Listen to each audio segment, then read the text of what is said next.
အားလုံးပဲမင်္ဂလာပါကျွန်တော်တို့ခိုင်ဂိမ်းမရပါကျွန်တော်ဒီနေ့မှာလင်းဓာတ်ကောင်လေးပြောပြတော့မှာဖြစ်ပါပြီးတော့ချိန်ရမယ့်စတင်ပေါ့ကျွန်တော်ပထမဆုံးအနေနဲ့ကျွန်တော်ဒီ All Star ဘောင်ယူနီလေးဖြစ်ပါတယ်အဲ့ဒါတော့ကျွန်တော်ဖောင်တင်မျိုးကျွန်တော်ယူထားပြီးပေါ့နော်ဒီဘောင်လို့ရင်းရှင်းလဲကျွန်တော်တို့ရှားရပေါ့ကျွန်တော် YouTube မှာ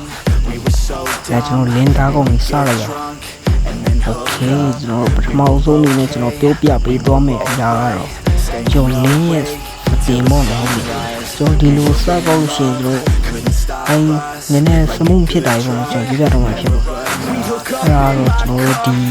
စမှုတော့မှမှန်ရင်လောက်ခါချင်းကျွန်တော်ဖွင့်ထားမိရဖြစ်ပါကျွန်တော်တန်းဖွင့်ထားလို့ရှိရင်ကျွန်တော်ဖြစ်လဲတော့ကျွန်တော်ဒီ AD ဖွင့်လိုက်လို့ရှိရင်ကျွန်တော်ဒီလိုမှန်နေပုံခါလို့ရအဲ့ဒါကိုကောက်တော့တိတ်စမှုဖြစ်ဘူးအဲ့တော့ကျွန်တော်ဒီမျက်နှာကြီးလောက်ခါချင်းကျွန်တော်ပိတ်ထားလိုက်မယ်ဒီကျွန်တော်ကောက်လိုက်ရှင်ကျွန်တော်ဘာမှမတုံခါတော့ဘူးလို့ AC ကောက်ရတော့အဲကျွန်တော်ဒီခုတော့ကောက်တော့မှဖြစ်ပါတယ်ဒီမှာတွေ့ရကျွန်တော်ပုံစံမဆုံးဖြစ်တယ်ပြီးတော့နောက်တစ်ခုကဒုတိယစတင်ပေါ့နော်အဲ့ဒါကတော့ကျွန်တော်တို့ဒီအိမ်ပင်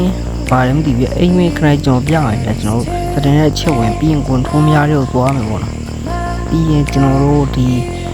အိမ်ပင်နေလာပါလေအဲ့ထဲကိုဖွင့်လိုက်ကျွန်တော်နင်း